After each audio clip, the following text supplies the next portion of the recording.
In a striking development that has sparked widespread debate, Secretary of State Marco Rubio has announced a significant crackdown on visa holders and permanent residents allegedly linked to pro-Hamas activities.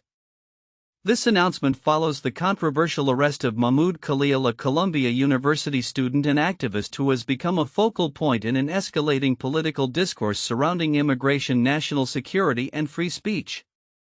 Khalil, a 30-year-old who advocates for Palestinian rights and was involved in negotiations during the 2024 student protests at Columbia, was detained on March 8 by Immigration and Customs Enforcement (ICE) after officials acted on a State Department order to revoke his visa. Despite Khalil being a permanent resident with a green card, his attorney claims that ICE attempted to revoke that status as well. Khalil's case is emblematic of a broader policy shift as the Rubio administration intensifies its scrutiny of individuals deemed to pose a threat to U.S. foreign policy interests.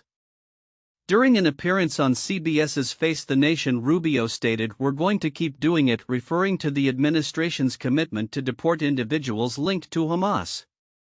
He characterized Khalil's involvement in Columbia's protests as a violation of the terms under which he entered the U.S., asserting that if Khalil had stated his intention to participate in pro-Hamas events upon applying for his visa, it would have been denied. "If you tell us that you're going to do that, we never would have given you the visa," Rubio said.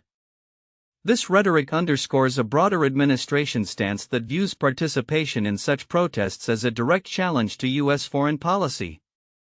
Critics of Khalil's detention, including his attorney Brad Parker, argue that the basis for his deportation lacks any specific criminal charges and relies solely on the Secretary of State's assertion that Khalil's activities could have potentially serious adverse foreign policy consequences.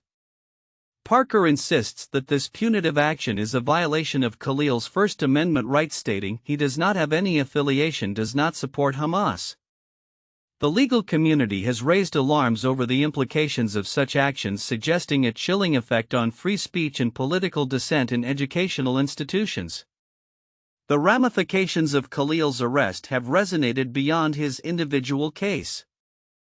Following his detention, additional students have faced similar visa revocations, including an international student from India and a Palestinian student from the West Bank. Protests erupted at Columbia University in response, with demonstrators expressing solidarity with Khalil and other affected students. Vandalism of university property, including graffiti calling for their release, has further intensified the controversy surrounding the administration's approach to dissenting voices on campus. Rubio's comments suggest that this crackdown is part of a broader initiative targeting not only pro-Palestinian activists but also potential criminal elements, as he mentioned the intention to also focus on criminal gangs like the Tren de Aragua. His administration's stance is clear: we don't want people in our country that are going to be committing crimes and undermining our national security. As Khalil's legal team prepares to challenge the basis for his detention, the outcome could set significant precedents regarding the intersection of immigration policy and free speech rights in the U.S. The unfolding situation is indicative of a shifting landscape where national security concerns increasingly intersect with civil liberties, raising critical questions about the future of activism and dissent in American society. As these developments unfold, many are left to ponder the implications for both domestic policy and the United States' global standing on issues of human rights and freedom of expression. In a significant escalation of military rhetoric, U.S. Defense Secretary Pete Hegseth has issued a stark warning to Yemen's Iran-backed Houthi rebels, vowing unrelenting military action against them until they cease their attacks on shipping vessels in the Red Sea. This declaration was made during an interview with Fox News, following a series of American airstrikes targeting Houthi positions in Yemen. Hegseth's comments come amidst heightened tensions in the region, where the Houthis have increasingly threatened maritime trade routes, a vital artery for global commerce. Hegseth's commitment to a robust military response underscores the Pentagon's determination to protect international shipping lanes from what they perceive as escalating aggression by the Houthis. "We will not spare any effort until they stop their attacks," he stated, highlighting the U.S. intention to maintain pressure on the rebel group. The backdrop to this assertive stance is a recent uptick in Houthi missile attacks on vessels navigating the Red Sea, a crucial waterway for the shipment of oil and goods. The consequences of this ongoing conflict extend beyond immediate military engagements. The U.S. military's involvement could potentially draw in other regional actors and escalate tensions between the U.S. and Iran, which backs the Houthis. The situation poses risks not only to regional stability but also to global economic interests, as disruptions in shipping can lead to rising prices and supply chain issues. In the wake of Hegseth's announcement, the Houthis have responded defiantly, vowing to continue their operations despite U.S. airstrikes. This reciprocal escalation raises concerns about a protracted conflict that could further destabilize Yemen, a country already grappling with humanitarian crises and civil war. As the U.S. military prepares for what could be an extended campaign, analysts are watching closely to see how the situation evolves. The potential for increased military engagement in Yemen may prompt discussions about broader U.S. foreign policy in the Middle East, particularly regarding its relationships with Iran and other regional powers. Looking ahead, the implications of Hegseth's vow for unrelenting strikes may redefine U.S. military strategy in the region and impact international maritime operations significantly. The coming weeks will be crucial in determining whether this renewed military posture will lead to a de-escalation of tensions or further entrenchment in a conflict that has already cost countless lives and resources. As military operations unfold, the world will be closely observing the balance between security and diplomacy in a volatile landscape. In a significant shift in food safety regulation, Robert F. Kennedy Jr., the newly appointed Secretary of Health and Human Services, has taken decisive action aimed at enhancing consumer protection in the food industry, often without adequate safety data. Eliminating this loophole will provide transparency to consumers, help get our nation's food supply back on track by ensuring that ingredients being introduced into foods are safe, and ultimately make America healthy again, Kennedy asserted in a statement regarding the proposed rule changes. This directive signals a potential overhaul of how food additives are regulated, aiming to bolster consumer confidence in the safety of the food supply. Kennedy's initiative comes on the heels of increasing scrutiny over food safety, particularly following reports that thousands of chemicals are currently allowed in foods without comprehensive FDA reviews. Advocacy groups such as the Environmental Working Group have echoed concerns about existing chemicals in food products that have not been adequately reviewed. The most significant danger facing consumers is not the new food chemicals that escape any meaningful FDA review, noted Scott Faber, Senior Vice President for Government Affairs at the group, highlighting the importance of addressing the chemicals that are already in use. In addition to exploring potential rulemaking, the Department of Health and Human Services is also collaborating with Congress to consider legislative reforms related to the GRA system. However, implementing stricter regulations could place additional strain on the FDA, particularly given the recent cuts to the federal workforce that have already led to a reduction in food safety positions. This regulatory shift aligns with Kennedy's broader campaign, which includes directives to major food corporations to eliminate artificial dyes from their products. It reflects a growing emphasis on health and safety in the food industry, a core component of Kennedy's Make America Healthy Again initiative that has resonated with many consumers and health advocates alike. Yet the Consumer Brands Association, representing major packaged food companies, has voiced concerns about these potential changes, arguing that the GRA system has been instrumental in enabling innovation and responding to consumer demand. The association stressed its commitment to transparency and maintaining the integrity of the food supply. As Kennedy positions himself at the forefront of food safety reform, the implications of his directives will likely unfold over the coming months. With heightened scrutiny on food additives and a commitment to transparency, the FDA may soon face new challenges and opportunities as it navigates the complexities of food safety regulations. As industry stakeholders, consumers, and lawmakers watch closely, the potential for significant change in how food safety is managed in the U.S. is on the horizon. In the tumultuous landscape of American politics, few figures find themselves as besieged as Pam Bondi, the newly appointed Attorney General under President Donald Trump. As her tenure unfolds, Bondi stands at the intersection of fierce criticism from both sides of the political spectrum. The left accuses her of ineptitude in managing significant cuts to the Justice Department, while the right is incensed over her failure to deliver on the much-anticipated release of the Epstein files, a promise that has become a rallying cry for the MAGA movement. Bondi's position appears stable, bolstered by President Trump's praise, who recently described her as fantastic during a visit to the Justice Department.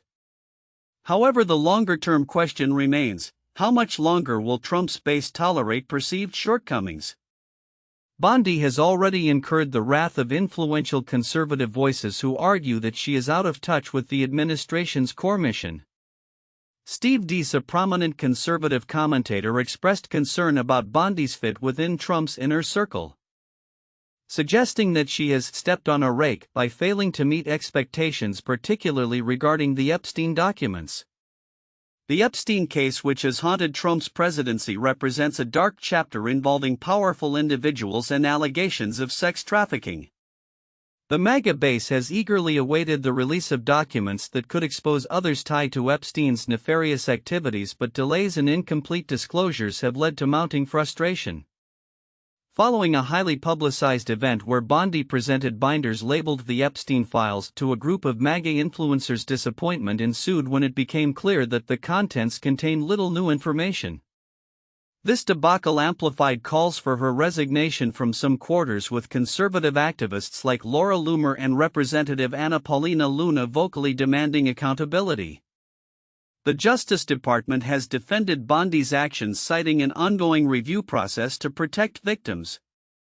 However, critics within and outside the party are concerned that her close alignment with Trump may undermine the independence of the Justice Department, particularly as she oversees significant personnel changes and budget cuts within the agency. Observers note that Bondi's approach contrasts sharply with that of her predecessors, who maintained clear boundaries with the Trump administration. Furthermore, her handling of the Epstein files is compounded by broader concerns regarding her management of the Department of Justice, including the controversial decision to dismiss corruption charges against New York City Mayor Eric Adams, which led to resignations of several senior officials. Bondi's critics worry that her focus on rooting out perceived enemies within the department could jeopardize the integrity of ongoing investigations. Adding to the complexity of her role, Bondi has recently faced a federal judge's temporary block against the deportation of immigrants under the Wartime Alien Enemies Act, a development that has raised questions about the Trump administration's commitment to lawful practices in immigration enforcement. The ruling came amidst accusations from the ACLU that Trump's invocation of the act is flat-out lawless and reflects a growing tension between the administration's aggressive immigration policies and judicial oversight. As Bondi navigates the tumultuous waters of her new role, the coming weeks will be critical in determining her standing with both the president and the MAGA base. Her ability to deliver on promises, particularly regarding the Epstein files, may well dictate her future as Attorney General. Meanwhile, the political landscape continues to shift, with an increasingly vocal and impatient base demanding results that align with their expectations for Trump's second term. Looking ahead, the fallout from Bondi's early decisions and the ongoing saga of the Epstein files will likely shape the narrative surrounding her tenure. As pressures mount from all sides, the question remains whether she can turn the tide and solidify her position within an administration that thrives on loyalty but is equally unforgiving of missteps. The intersection of law, politics, and public perception in this high-stakes environment will be a critical area to watch as the 2024 election approaches. In a landscape marked by economic uncertainty and shifting fiscal policies, Treasury Secretary Scott Bess is making headlines with his contrarian stance and calls for significant reform. Appearing recently on CNBC's Squawk Box, Bess shared his views on the state of the U.S. economy, government spending, and the implications of the forthcoming tax bill. His remarks not only highlight the challenges facing the new administration but also underscore a broader debate on fiscal responsibility and economic growth. Besson's primary assertion is that while government revenue remains stable, spending has escalated to unsustainable levels, posing a risk of financial calamity. "We do not have a revenue problem, we have a spending problem," he stated, emphasizing the need for immediate action to curtail expenditures. Drawing attention to the previous administration's fiscal trajectory, he claimed it would have guaranteed a financial crisis if left unchecked. This bold assertion sets the stage for a crucial discussion on how to navigate out of what he describes as a precarious fiscal environment. The Secretary's focus now shifts toward the anticipated tax bill, which he believes will serve as a catalyst for change. "Once we get this tax bill done, we can change the trajectory," Bessent explains, suggesting that a successful implementation could lead to increased revenues and economic growth. However, he recognizes the challenges ahead, stating that even with the proposed cuts, which he acknowledges are only a modest 5% of the total deficit, there is much more work to be done. "There's two parts to this: it's accelerating the economy and controlling expenses," he noted, clearly laying out his dual approach to fiscal reform. Bessent's vision for a leaner government includes moving excess employment in the public sector to the private sector, a move he believes could enhance efficiency. "Those people can be moved to the private sector," he remarked, indicating a belief that such transitions could benefit both government operations and the broader economy. This perspective aligns with a growing sentiment among fiscal conservatives who argue that a streamlined government can foster a more robust economic environment. The implications of Bessent's proposals extend beyond immediate fiscal policy. His statements come at a time when market analysts are closely monitoring upcoming economic indicators, including U.S. retail sales and manufacturing surveys, which could provide insight into the economy's current health. Additionally, the Federal Open Market Committee's interest rate decision this week will likely play a pivotal role in shaping market expectations, with many eyes on Fed Chair Jerome Powell's subsequent press conference. As Bessent continues to navigate the complexities of fiscal policy and government spending, his contrarian views may serve as both a guiding light and a point of contention in the ongoing discussions surrounding economic recovery. With the tax bill on the horizon and the pressures of a potentially looming recession, the effectiveness of his strategies will soon be put to the test. The coming weeks may very well define not just his tenure but the financial landscape of the U.S. for years to come, as policymakers grapple with the balance between growth and austerity in an ever-evolving economic climate. In a rapidly evolving political and economic landscape, Howard Lutnick, the CEO of Cantor Fitzgerald, has transitioned from Wall Street heavyweight to a prominent figure in the Trump administration as the new Commerce Secretary. This unexpected shift has sparked both intrigue and skepticism across financial circles, particularly as Lutnick champions a crypto-friendly agenda that aligns with the current administration's priorities. Lutnick's influence has been palpable in recent months, especially as he has cultivated relationships with key players in the cryptocurrency sector. A recent private dinner at Lou Bernardine in Midtown Manhattan, attended by notable figures like Michael Novogratz and the Winklevoss twins, underscored his commitment to fortifying Cantor Fitzgerald's position in the burgeoning digital asset market. "The political winds have shifted at just the right time," remarked Christian Wall, one of Cantor's co-CEOs, highlighting the broker-dealer's readiness to capitalize on the changing regulatory environment surrounding cryptocurrencies. Under Lutnick's stewardship, Cantor Fitzgerald has transitioned from its roots in bond brokering to becoming a significant player in the crypto arena.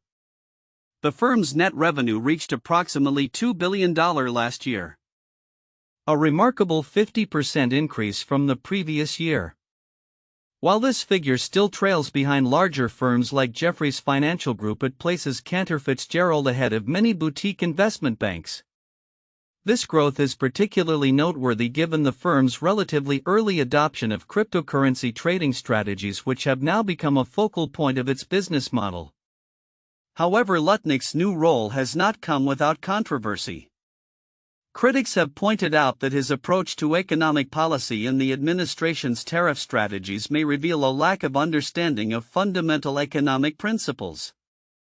As he navigates the complexities of the Trump administration's policies, Lutnick's statements and strategies have raised eyebrows among economists and politicians alike.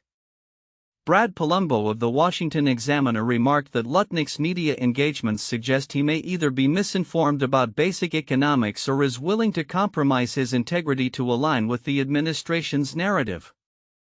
As Lutnick settles into his dual roles as both a business leader and government official, the interplay between his private interests and public responsibilities will undoubtedly attract scrutiny. The future of Cantor Fitzgerald appears bright, particularly as the firm leverages its early foray into cryptocurrency to gain a competitive edge in the evolving financial landscape. Still, the broader implications of Lutnick's tenure as Commerce Secretary remain to be seen, especially as he navigates the challenges of integrating political interests with the economic realities of the markets he seeks to influence. As the crypto sector continues to evolve and gain legitimacy, Lutnick's strategies and the decisions made at the Commerce Department could shape the regulatory framework that governs digital assets in the U.S. The coming months will be crucial for Lutnick as he balances his responsibilities in the government with the ambitions of Cantor Fitzgerald, all while the financial community watches closely for any signs of conflict or misstep. The intersection of politics and finance is always fraught with challenges, but for Lutnick it could also be a unique opportunity to redefine the future of both his company and the broader economic landscape.